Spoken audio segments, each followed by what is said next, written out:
Pozdravljeni vrtičkarji, kot vidite smo postavili mrežo proti toči. To tukaj na tej strani smo postavili danes, ta pa je bila postavljena že v pomladanskem času in tukaj vidimo, da se prav lepo razvijajo že nekatere vrtnine. Po obrobu jo tudi dvignemo, da pridejo navznoter opraševalci. No, ta mreža je bila postavljena že v mesecu marcu, čez to mrežo pa je bila postavljena koprena in koprena je omogočala, da je pridelek hitrejši.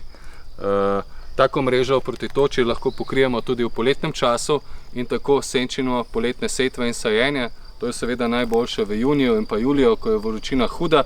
Hkrati pa lahko v jesenskem času podaljšamo sezono vrtnarjenja tudi v novembru, ko je že nekoliko bolj hladno. Ampak zdaj se bliža poletje in toča je največja grožnja. Prvič je padala že v mesecu maju, potem v začetku junija, tako da smo se odločili, da naredimo kar fiksno oporo. Kot vidite, je glavni nosilec lok, ki se ukrivi iz posebnih vlaken, ki je zelo prožen in ga lahko tudi dvignemo in potem obdelujemo tla. Seveda, kako smo naredili to konstrukcijo, ki je povsem enostavna. Najprej smo loke upognili, jih fiksirali v zemljo, najprej na eni strani, potem na drugi, gledali, da je predvsem v ravnini, da niso krivi. Potem, ko smo postavili prvi, drugi, tretji in vse ostale loke, smo najprej privezali vrvico v tem srednjem delu, v slemenu, v našem primeru kar tukaj, za okrasno ograjo, ki ima sedaj tudi svoj namen. Namerno smo izbrali tako, uporabili smo kar klasično vrv, ki je nekoliko močnejša, in jo napeli najprej na prvi lok, potem na drugi lok, vse skupaj zategovali zelo previdno in tukaj vidimo, da je zadeva zelo elastična in ko bo toča padala tukaj gor, se bo odbila in ne bo nobene škode. Še en namen ima ta mreža proti toči, namreč da varuje vrtnine pred srnami.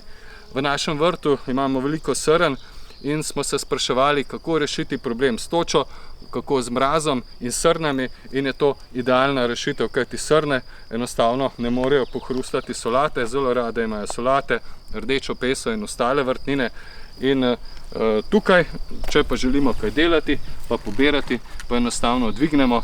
To je dobro dvigniti tudi pri paradižniku, papriki, kumarah in ostalih opraševalcih, da pridejo opraševalci v notranjost in potem oprašijo same rastline. Spet v večernem času, ko pa srne običajno obiskujejo vrt, to vse skupaj spustimo in vidimo, da loki, ki so višine 3,30 m, enostavno zadostujejo, da je tudi mreža proti toči, ki je širine 3 metra, pokrije celotno gredo. Ko smo vse skupaj zategovali, smo prišli do konca, tudi tam zavezali najprej vrvico na slemenu. V primeru, ko imamo večje vrtnine, kot je paradižnik, smo uporabili večje loke. V tem primeru smo uporabili loke višine 4,40 m. V primeru, ko imamo pa manjše rastline, naprimer jagode, pa uporabimo manjše loke, to pa je višina 2,20 m. Tukaj vidimo, da treba spustiti prostor za opraševalce. Vse skupaj, ko smo privezovali, smo najprej na slemenu vrvico privezali z elastičnim vezivom, da se nam ni vse skupaj premikalo.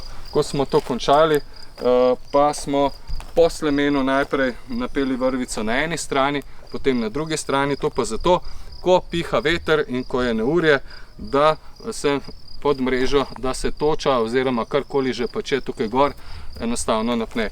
Tudi opazili smo spomladi, da ko smo postavili vrtno kopreno, čez vse to skupaj čez, če je bila spode mreža proti toči, se vrtna koprena ni trgala in je zdržala večje obremenitve. Če pogledamo nekoliko naprej, tukaj pri paradižniku imamo kole, paradižnik bo normalno rastel, uspeval, ti loki pa vidimo, da so višine 4,40 m. Tudi tukaj smo pustili prostor za opraševalce, vse skupaj pa lahko upnemo s takimi priročnimi priročnimi zadevami, ki fiksirajo mrežo nekoliko više. Ko smo napeli vrvice, je sledil še proces privezovanja oziroma napenjanja mreže. Mreža je dobro, da je v kolutu in se jo odreže predvsem na koncu. Najprej smo začeli tako, da smo mrežo za točo združili, jo fajn stisnili, potem pa povezali zvezico, vse skupaj pa potem v tla fiksirali s klinom. Ta vrtnarski klin dobite v vsaki trgovini in vam omogoča, da lahko potem mrežo proti toči napenjamo.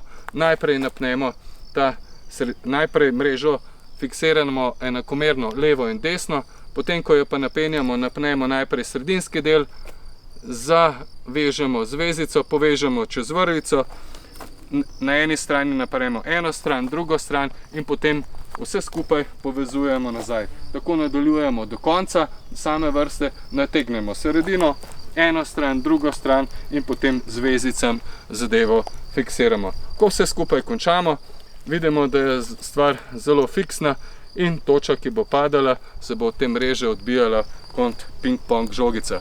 Se pravi, vrtnine, ki smo jih posadili, bodo varne pred točo. V poletnem času jih bomo lahko senčili, čez to napeli vrtno kopreno. V zgodnjem spomladanskem času bomo uporabili zimsko vrtno kopreno oziroma vrtno tkanino in bo tako pridelek hitrejši. To gredo, lahko povem, da je pokril tudi sneg. Ti loki so se tako povezali in zvili in, kar sem bil najbolj vesel, niso počili. Vrtnine so bile pod snegom in vidimo, da danes že zelo lepo napredujejo. Spet v jesenskem času pa ravno tako lahko podaljšujemo sezono. To je tudi princip vrtnarjenja pod tuneli. Vsekakor pa tam, kjer vrtnine potrebujejo opraševalce, mrežo vedno dvignemo in jo potem v nočnem času, ko naš vrt obiskuje srne, tudi spustimo. Tako, to je bilo vse na kratko o pripravi tunelov in zaščiti proti toči, srnami in nizkimi ter visokimi temperaturami. Še enkrat pa pravim, da v poletnem času čez tako mrežo proti toči, ki že sama po sebi nekoliko senči rastline, lahko napnemo še vrtno kopreno in omogočimo kar najboljše bivanje za naše rastline.